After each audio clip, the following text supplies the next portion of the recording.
Setelah debat Capres, Jumat 22 Desember giliran para calon wakil presiden yang akan unjuk gigi berdiri di atas panggung debat KPU. Besok, Muhaimin Iskandar, Gibran Rakabuming, dan Mahfud MD akan adu gagasan dan wawasan di bidang ekonomi dan APBN. Soal ekonomi, masing-masing kandidat punya sejumlah program unggulan bagi masyarakat, termasuk yang akan dibawa saat debat esok. Paslon nomor urut 1, Anies Baswedan dan Muhaimin berjanji akan mengubah regulasi kredit perumahan rakyat atau KPR. Menurut Anies, skema pembiayaan untuk kredit rumah saat ini rumit dan cenderung berpihak pada pekerja sektor informal.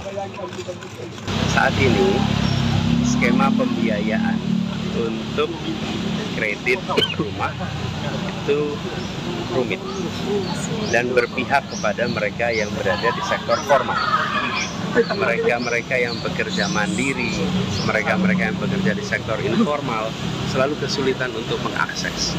Karena itulah kita ingin mereview, mengubah ketentuan-ketentuannya supaya mayoritas penduduk Indonesia yang bekerjanya di sektor informal, bekerja mandiri, bisa mengakses juga pada KPR. Sementara itu, paslon nomor urut 2 mengusung program makan siang dan susu gratis untuk anak-anak. Untuk merealisasikan janji ini, dana yang dianggarkan mencapai 450 triliun rupiah per tahun. Jumlah yang 3 kali lebih besar dari anggaran pertahanan dan anggaran TNI. Dan saya bisa katakan bahwa dana untuk ini, program ini akan memakan dana 450 triliun rupiah setiap tahun. Pak Prabowo menganggap ini penting sekali, begitu penting, dana ini 3 kali anggaran pertahanan dan TNI setiap tahun. Dan ini bukan dari anggaran bansos. Anggaran bansos, Pak Budiman, yang 500 triliun tahun depan, itu tetap bansos. Kita tidak akan ambil uang bansos untuk ini. Ini ada dana baru, dan bakal, dan saya jamin, Prabowo jamin, dipakai dana ada. Soal janji ekonomi, paslon nomor urut 3 memberi perhatian pada nelayan. Saat memenuhi undangan akademisi Institut Pertanian Bogor Selasa kemarin, Capres Ganjar Pranowo bilang siap menghapus utang nelayan atau memutihkan kredit macetnya. Karena apa? Karena saya tanya pada nelayan itu, kredit macetnya nggak terlalu tinggi.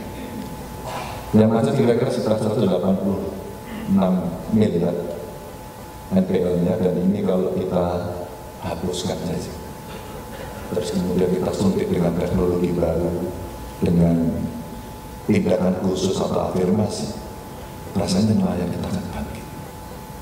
Rasanya, tentu dengan modernisasi yang ada dari sana. Maka siapakah mereka? Lagi-lagi adalah profil dari masing-masing data kependudukan yang ada. Secara khusus, tema debat para cawapres membahas soal ekonomi, baik kerakyatan dan digital, lalu keuangan, investasi, pajak, perdagangan, pengelolaan APBN dan APBD, infrastruktur, dan perkotaan. Dalam debat kedua esok, KPU telah menyiapkan 11 panelis yang akan menguji para cawapres. Sebagaimana yang sudah saya sampaikan tadi, saya ulangi lagi bahwa debat akan dilakukan di Jakarta Convention Center atau JCC, Jakarta, Jumat besok tanggal 22 Desember 2023 jam 19 waktu Indonesia Barat. Nah, untuk debat yang kedua ini KPU juga telah menetapkan 11 nama panelis yang akan merumuskan sejumlah pertanyaan. Program ekonomi dari para capres-cawapres kerap dijadikan magnet bagi para pemilih. Tetapi pertanyaannya kini, bagaimana para kandidat Pilpres dapat memenuhi janjinya itu? Atau malah hanya berujung isapan jempol belaka yang membuat masyarakat lagi-lagi kecewa. Tim Liputan, Kompas TV. Untuk membahas persiapan debat Cawapres besok dan program ekonomi dari para kandidat Pilpres sudah bergabung lewat sambungan Zoom Didin Damanhuri dari Timnas Amin, lalu Derajat Wibowo dari TKN Prabowo Gibran, dan Peter Abdullah dari tim TPN Ganjar Mahfud. Selamat malam Bapak-Bapak. Selamat malam. Selamat malam. Kita akan sama-sama mendalami program ekonomi unggulan dari masing-masing capres-cawapres jelang debat besok. Nah, kalau dari mulai paslon nomor urut 1 dulu Pak Didin. Pak Anies kan janji juga Pak Muhaimin untuk mempermudah KPR bagi para pekerja mandiri yang digaung-gaungkan ini. Caranya konkretnya seperti apa sih dan dari mana dananya? Ya, ini kan soal regulasi ya. Jadi bahwa akses dari pekerja mandiri atau sektor informal ini kan karena mereka tidak katakanlah prospek pengembaliannya yang dianggap tidak prospektif, gitu, lalu tidak menjadi prioritas. Jadi sekarang tinggal menggeser menjadi prioritas saja. Karena kalau belajar dari Grameen Bank misalnya, itu kan mereka yang sangat miskin di bawah saja itu bisa dengan pengalaman lama itu bisa keluar dari kemiskinan. Ini pun sektor informal, pekerja mandiri itu hanya masalah prioritas saja. Padahal perumahan di perkotaan terutama ya, yang mereka bekerja sektor informal, pekerja mandiri itu kan melimpah. Jadi ini saya kira soal prioritas saja. Karena ada bank yang sudah selama ini sangat solid, BTN, itu saya kira tinggal memberi guideline aja kepada mereka. Nah itu tadi salah satunya. Nah bicara soal yang juga jadi perhatian kalau dari TKN adalah anggaran makan siang dan susu gratis 450 triliun per tahun. Nah celengan rahasianya tuh gimana sih Pak Derajat? Meskipun katanya besok akan dijelaskan lebih lanjut ya, tapi dari mana gambarannya? Realisasinya seperti apa?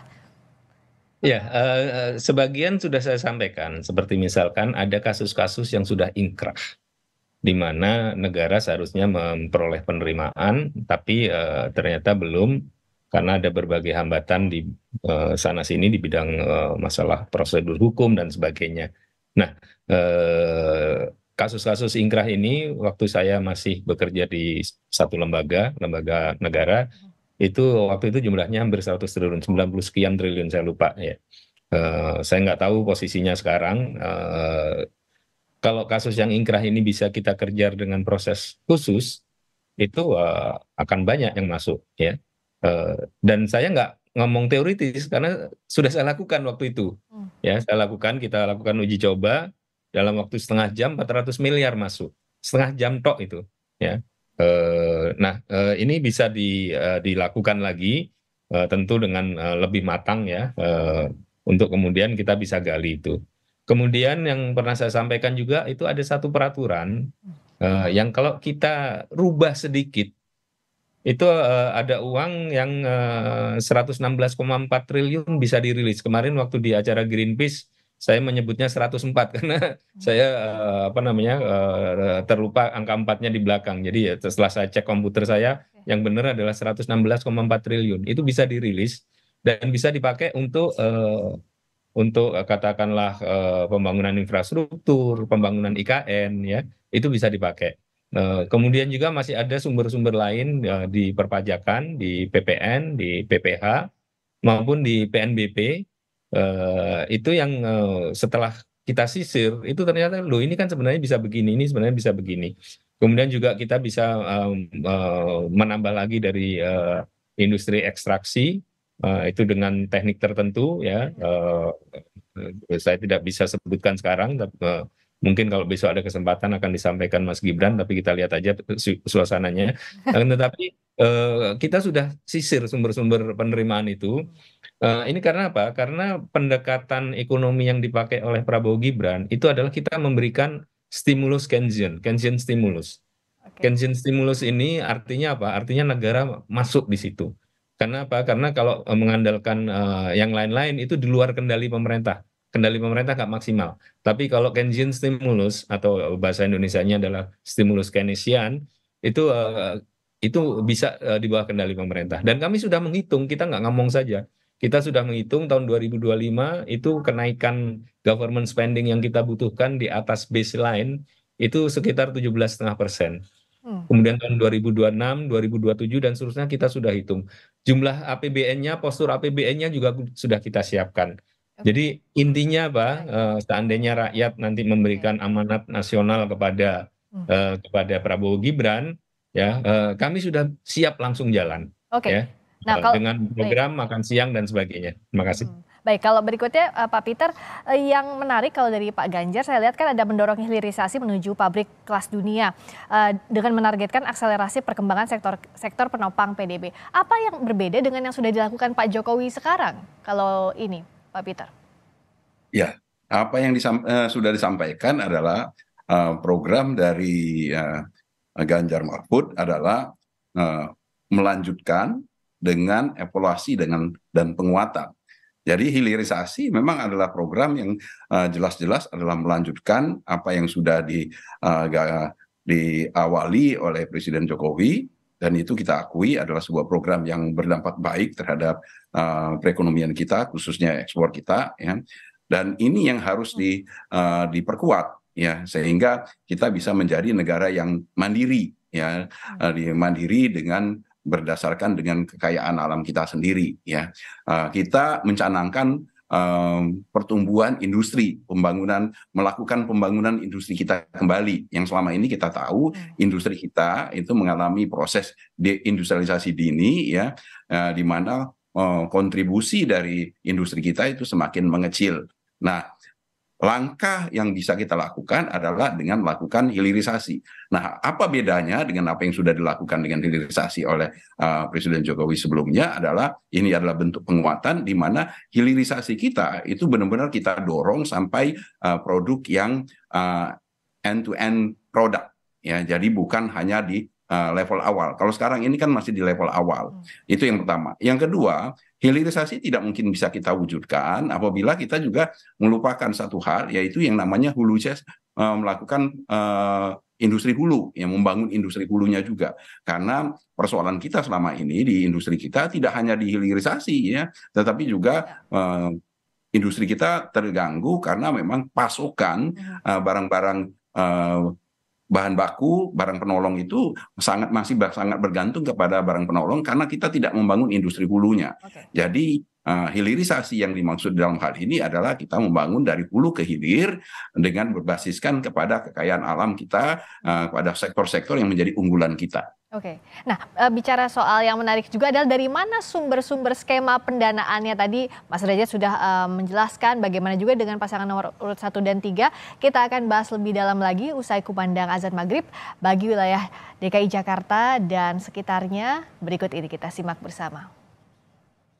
Selamat menunaikan ibadah sholat maghrib bagi Anda yang menjalankan, khususnya di wilayah DKI Jakarta dan sekitarnya. Sapa Indonesia Malam kembali membahas bagaimana program unggulan jelang debat Cawapres besok, terutama di bidang ekonomi bersama dengan Didin Damanhuri dari Timnas Amin, masih juga bersama Derajat Wibowo dari TKN Prabowo Gibran, dan Peter Abdullah dari tim TPN Ganjar Mahfud. Saya ke Bapak-Bapak sekarang, tadi menarik kalau dijelaskan apa program unggulannya, salah satu program unggulannya. Tapi bicara soal skema pendanaan, selain memaksimalkan APBN, dari mana lagi yang sudah disiapkan? Tentu hitung-hitungan realnya harus dirancang dari sekarang, Pak Didin.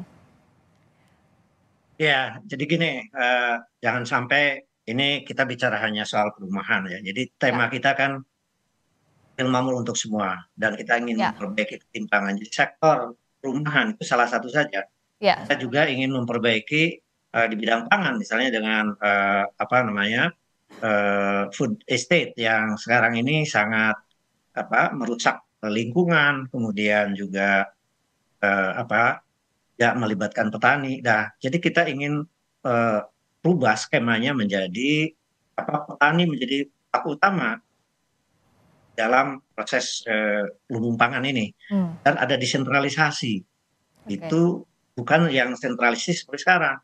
Itu Pemda-Pemda menjadi fasilitator plus off-taker misalnya.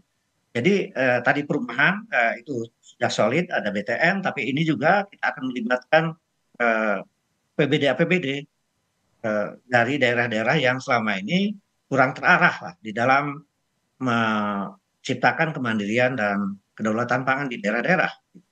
Dan ada berbagai hal yang intinya akan melakukan perubahan-perubahan yang memperbaiki struktur perekonomian yang lebih berkeadilan. Gitu ya. Nah, kalau dari Pak Derajat, apa sebenarnya yang bisa diyakinkan bahwa semua atau skema pendanaannya tidak hanya terfokus pada program ini saja. Tadi kita bahas soal yang makan siang gratis, tapi juga mumpuni untuk mengcover program-program lainnya, Pak Derajat.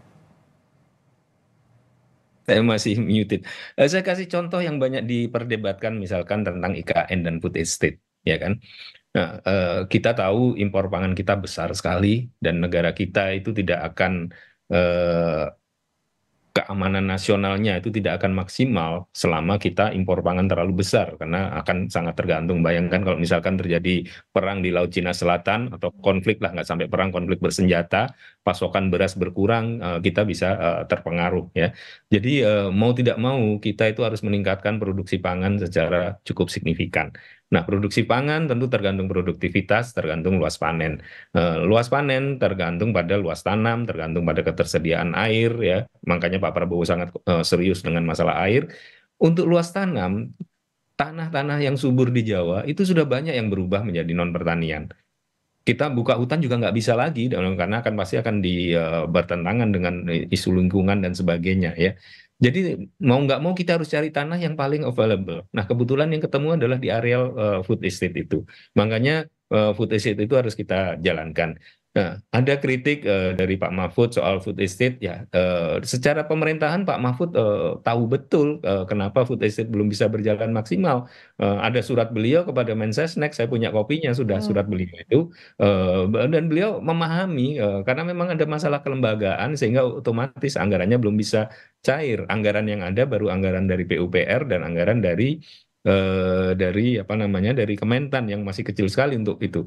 Dan Prof. Didin itu senior saya di IPB, kita tahu kalau tanahnya itu memang kesuburannya kurang bagus, teksturnya kurang bagus, itu perlu waktu yang agak lama untuk supaya dia bisa tumbuh. Tapi itu pilihan yang terbaik bagi kita untuk menambah luas panen secara cukup signifikan. Makanya kami akan sediakan cukup dana untuk food estate sebagai bagian dari kita swasembada pangan. Tapi jangan lupa kalau kita tanam singkong di sana, singkong itu bisa dua, bisa untuk tepung singkong yang jadi mie instan ya, bisa juga untuk etanol ya, bioetanol. Jadi bisa dua, sehingga kalau itu berhasil itu kita akan punya cukup banyak untuk clean energy, cukup banyak juga untuk pangan. IKN juga demikian ya. IKN makanya kita siapkan juga dana untuk IKN. Karena orang berdebat tentang politiknya IKN, tapi konsep IKN ini adalah green city, kota hijau, ya, kota hijau. Sehingga itu sebenarnya bisa menjadi laboratorium yang luar biasa bagi anak-anak milenial, ya, laboratorium yang luar biasa bagi para peneliti, misalkan untuk bagaimana mendesain gedung dengan emisi karbon paling minimal, tidak perlu terlalu banyak AC. Bagaimana mendesain supaya apa namanya, baterai chargingnya itu efisien. Baik. Karena di sana harus mobil listrik. Jadi kira-kira itu kira-kira Mbak Briska. Nah, kalau Pak Peter tadi sempat disinggung juga Prof. Mahfud soal kritiknya terhadap food estate, Pak Ganjar juga menyebutkan di sini soal swasembada pangan dan energi. Bagaimana dari Ganjar Mahfud untuk menekankan soal hal ini? Ya, swasembada pangan ini adalah suatu program yang sudah kita usung berapa lama ya. Jadi menurut kami swasembada pangan tidak mungkin hanya bisa kita wujudkan hanya dengan food estate ya.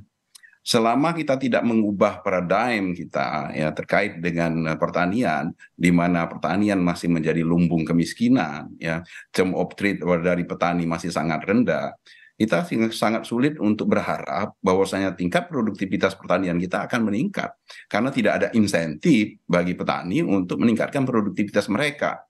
Kita di satu sisi bisa saja dengan food estate kita memperluas lahan dengan memanfaatkan lahan yang ada di food estate, tetapi apabila kita tidak mengubah paradigm pembangunan pertanian kita, maka dengan sistem insentif yang ada sekarang ini, lahan-lahan pertanian kita yang lain di luar dari food estate itu akan terus tergerus, akan terus berubah fungsi. Sehingga apa yang kita harapkan perluasan lahan itu akan tidak bisa terwujud ya, karena di satu sisi kita memang mengembangkan food estate, kita ada program memperluas misalnya dengan disebut sebagai 1 juta hektar lahan, tetapi di sisi lain ya lahan-lahan pertanian kita akan terus berganti fungsi.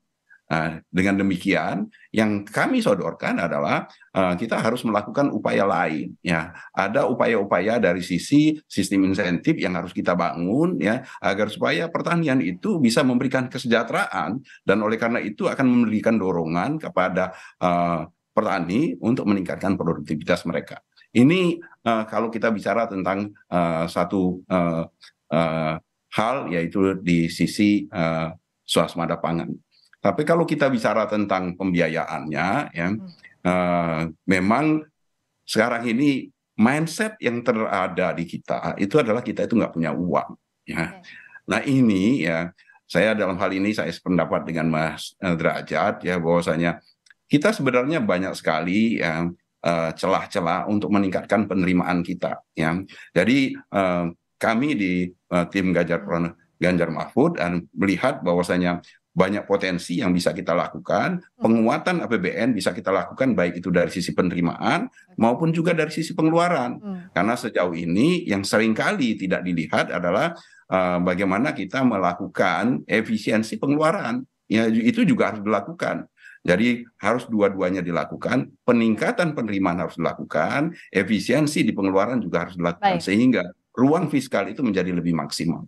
Dan semoga program-program di bidang ekonomi, investasi dan sebagainya yang sudah dipaparkan tadi juga bisa diperdalam oleh Cawapres yang akan berdebat esok hari. Kita nantikan tentu dengan arahan dari Timnas masing-masing, Timnas, TKN maupun TPN. Terima kasih Prof. Didin, Pak Didin Damanhuri dari Timnas Amin. Terima kasih Pak Derajat Wibowo dari TKN Prabowo Gibran. Terima kasih juga Pak Peter Abdullah dari tim TPN Ganjar Mahfud. Terima kasih, selamat malam.